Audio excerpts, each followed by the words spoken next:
ఇయాలటి యువవాణి యువవాణి యువజనుల కార్యక్రమంలో నాకు నచ్చిన సినిమా పాటల్ని వినిపించడానికి నిర్మల్ జిల్లా సారంగపూర్ మండలం ప్యారమూరు గ్రామానికి చెందినటువంటి వర్కాపూర్ విశ్వాస్ కుమార్ గారు ఉన్నారు. నమస్తే విశ్వాస్. నమస్కారం సార్.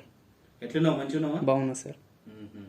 మరి ఈయన ఈ మధ్యనే పొలిటికల్ సైన్స్లో అంటే రాజనీతి శాస్త్రంలో పీజీ పూర్తి చేసి ఉన్నారు. మరి వారి అభిరుచుల్ని, వారి సినిమా పాటల్ని, వారి అభిరుచుల్ని, వారి అనుభవాల్ని మనం ఇవాళ తెలుసుకుంటూ ఇవాళ నాకు నచ్చిన సినిమా పాటల కార్యక్రమాన్ని కొనసాగిద్దాం. ముందుగా విశ్వాస్, మీ కుటుంబం గురించి చెప్పు. సార్, నా పేరు విశ్వాస్ సార్. మా ఊరు ప్యారామూరు. నాన్న ఆర్ఎంపీ డాక్టర్ సార్. అమ్మ గృహిణి. తమ్ముడు డిగ్రీ కంప్లీట్ అయిపోయింది సార్. మరి నీ చదువు అంతా కూడా ఏడ సాగింది? అంటే ఈ పాఠశాల చదువు కానీ, పాఠశాల అంటే పడి చదువు కానీ, తర్వాత ఇంటర్మీడియట్, డిగ్రీ ఇట్లా? సార్, పాఠశాల చదివింది ఊళ్ళేది నేను సార్, గవర్నమెంట్ స్కూల్. తర్వాత ఇంటర్ ఏన్రెడ్డి కాలేజ్ నిర్మల్. తర్వాత డిగ్రీ చాణక్య నిర్మల్.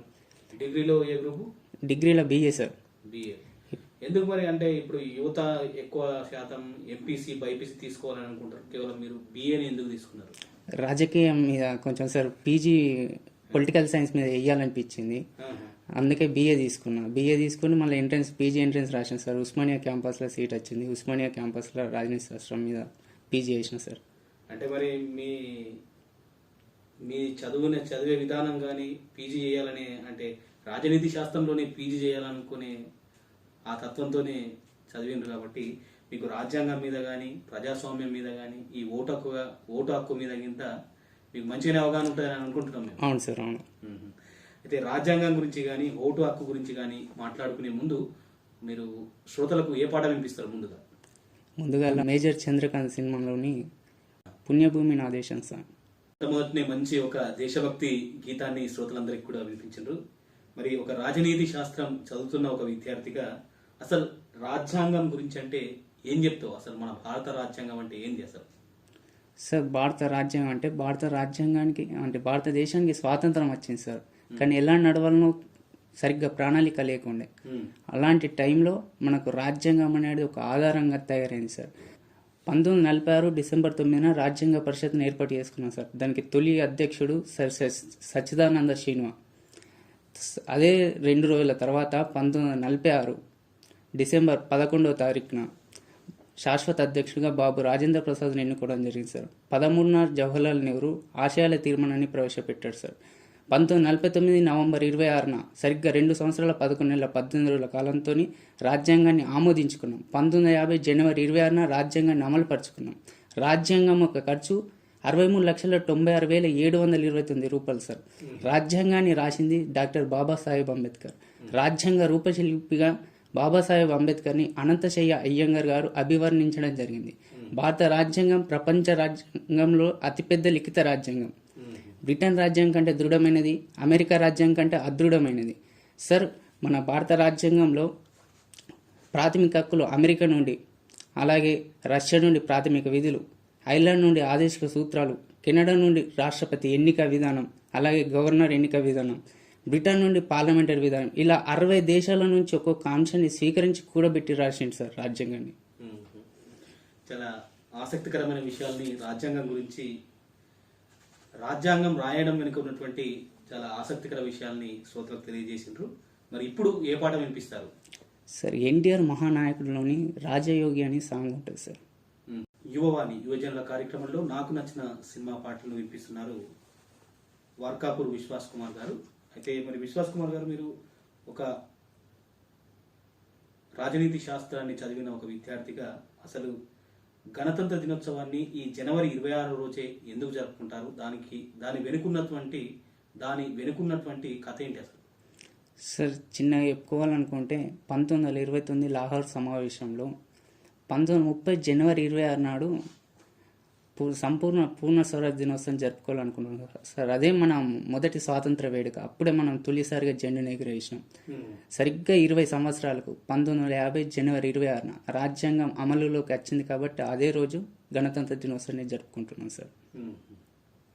మరి గణతంత్ర దినోత్సవం జరుపుడు వెనుక ఈ ఒక చిన్న కథ చెప్పిండు. మరి ఇప్పుడు ఏ పాట వినిపించబోతున్నారు? బాహుబలి 2లోని దండలయ్య సాంగ్ సార్. ఇవాళ యువజనుల కార్యక్రమంలో నాకు నచ్చిన సినిమా పాటలు వినిపించడానికి వాడ్కాపూర్ విశ్వాస్ కుమార్ గారు ఉన్నారు. మరి విశ్వాస్ కుమార్ గారు, అసలు ఓటు హక్కు గురించి చెప్పండి. అసలు ఓటు హక్కు అంటే ఏంది, అసలు ఓటు హక్కుకు ఉన్నటువంటి ప్రాధాన్యత ఏంది, ఈ వివరాలను చెప్పుకుంటారు. సార్, ఓటు హక్కు గురించి చెప్పాలనుకుంటే ముందుగా అంబేద్కర్ గురించి చెప్పుకోవాలి సార్. ఏమిటంటే అంబేద్కర్ భారత రాజ్యాంగాన్ని రాసేటప్పుడు రాజ్యాంగంలో ఒక మాట చెప్పింది సార్. ఈ సమాజంలో సామాన్యుడు సగర్వంగా బ్రతకడానికి నేను వారికి వజ్రాయుధం లాంటి ఆయుధం కలిగినటువంటి ఓటు హక్కుని వారికి ఒక బహుమానంగా ఇస్తున్నా. వారు దాన్ని సద్వినియోగపరచుకొని వాళ్ళ బతుకుని మార్చుకుంటారా, లేదా అదే ఓటు హక్కును అమ్ముకొని దుర్వినియోగపరచుకుంటారా అని పేర్కొన్నాడు సార్. కానీ నేటి సమాజంలో ఎలక్షన్స్ టైంలో రాజకీయ నాయకులు ఇచ్చే చీర జాకెట్లకు, సార ప్యాకెట్లకు, సగం పవ్వలకు, 500 నోట్లకు, హాఫ్ కేజీ చికెన్కు ఓటును అమ్ముకుంటున్నారు సార్. ఈరోజు పైసలు పంచి గెలిచిన నాయకుడు రేపు అభివృద్ధి చేస్తాడన్న గ్యారెంటీ లేదు సార్. ఫర్ ఎగ్జాంపుల్ చెప్పాలనుకుంటే, మనం తిన్న తిండి 4 గంటల్లో అరిగిపోయిన తర్వాత కక్కించడం ఒక MBBS చదివిన డాక్టర్ వల్ల కూడా సాధ్యం కాదు సార్. కానీ ఒక రాజకీయ నాయకుడు తలుచుకుంటే మాత్రం, అంటే ఎలక్షన్స్ ముందు డబ్బులు వంచిన, ఎలక్షన్స్ తర్వాత నేను ఇంకెందుకు అభివృద్ధి చేయాలి, పంచిన డబ్బును వడ్డీతో సహా వసూలు చేసుకుని అనుకుంటే మనం తిన్నది కాదు సార్, మన తండ్రులు తిన్నది, మన తాతలు తిన్నది కూడా కక్కించే శక్తి ఒక రాజకీయ నాయకుడికి ఉంది.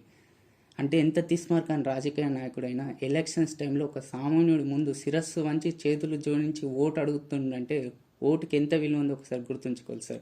డబ్బు తీసుకునేటప్పుడు 10 సార్లు ఆలోచిస్తే ఓటు వేసేటప్పుడు 100 సార్లు ఆలోచించాలి సార్.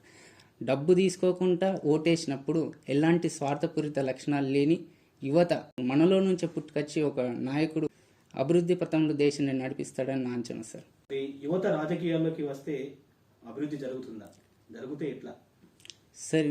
ప్రస్తుతం ఈ రోజుల్లో పంచలు కట్టుకునే వాడికి అధికారం ఇస్తే పాత ముచ్చలు చెప్పుకుంటే కాలం వెళ్ళదీస్తారు సార్. అదే ప్యాంటు షర్ట్ వేసుకునే నవయువ నాయకుడికి అధికారం ఇస్తే నూతన ఆలోచనలతోని దేశం అభివృద్ధి పథంలో నడుస్తుందని నా అంచనా. ఫర్ ఎగ్జాంపుల్ చెప్పాలనుకుంటే సార్, శాసనసభల్లో చదువుకున్న వాళ్ళే ఉండాలి సార్. చదువు రాని వాళ్ళు ఉంటే చదువుకున్న సమస్యలు వాళ్ళకి తెలియదు. ఎంత చదువుకుంటే అంత నిరుద్యోగం మన దేశంలోనే ఉంది సార్. ఇంత పవిత్రమైన భారతదేశంలో ఎంత చదువుకుంటే అన్ని ఉద్యోగ అవకాశాలు ఉండాలి, కానీ ఎంత చదువుకుంటే అంత నిరుద్యోగంతో తల్లడిల్లుతుంది సార్ ఈ దేశం. కాబట్టి యువత రాజకీయాలకు వస్తే దేశం అభివృద్ధి చెందుతుంది సార్. చివరగా, మరి నువ్వు చదువుకొని ఏం సాధించాలనుకుంటున్నావు? అలాగే నీతోటి యువకులకు, ఇప్పుడు చదువుకుంటున్న యువకులకు నువ్వు ఏం చెప్తావు? వాళ్ళకి ఏం సలహాలు సూచనలు అందిస్తావు? సార్, ముందుగా నా గురించి చెప్పాలనుకుంటే సార్, పీజీకి సంబంధించిన notification junior lecturer, degree lecturer notification వచ్చింది సార్. దానికి ప్రిపేర్ అవుతున్నా. ఇక నా ప్రిపేర్ అవుతున్న అభ్యర్థులకు చెప్పాలనుకుంటే, ఫస్ట్ ఆఫ్ ఆల్ సిలబస్ ఏంటో తెలుసుకోవాలి సార్. సిలబస్ ఏంటో తెలుసుకోకుండా మొత్తం చదివితే మార్కులు రావు. వాళ్ళు ఇచ్చిన సబ్జెక్ట్ సిలబస్ ఏంది మనం క్షుణ్ణంగా పరిశీలించిన తర్వాతనే చదువుకోవాలి. మళ్ళీ చదువుతున్నప్పుడు నెగిటివ్ థింగ్స్ వస్తాయి సార్. ఈ పోటీలో నేను తట్టుకోనా, నాతో అవుతుందా కాదా, ఒక్క పోస్ట్కి 700-800 మంది కాంపిటీషన్ ఉన్నారు. ఇంతకుముందు నోటిఫికేషన్ లేకనే మనం బాధపడ్డాం సార్. ఇప్పుడు నోటిఫికేషన్ వచ్చినాక బాధపడితే దానికి అర్థం ఉండదు సార్. సచ్చినా పర్వాలేదు, నాకు సక్సెస్ కావాలనుకుంటే ఆటోమేటిక్గా వస్తుంది సార్. మంచిది విశ్వాస్ కుమార్ గారు, మంచి సలహాలు సూచనలు అందించారు. చివరిగా ఏ పాట వినిపిస్తారు? మహర్షి సినిమాలోని పదర పదర సాంగ్ సార్. చాలా మంచిదండి విశ్వాస్ కుమార్ గారు. మీరు అనుకున్న లక్ష్యాలని సాధించాలని మేము మనసు నిండుగా కోరుకుంటూ, మీ అనుభవాల్ని, మీ అభిప్రాయాన్ని మాతో పంచుకున్నందుకు ధన్యవాదాలు. Thank you sir. Thank you.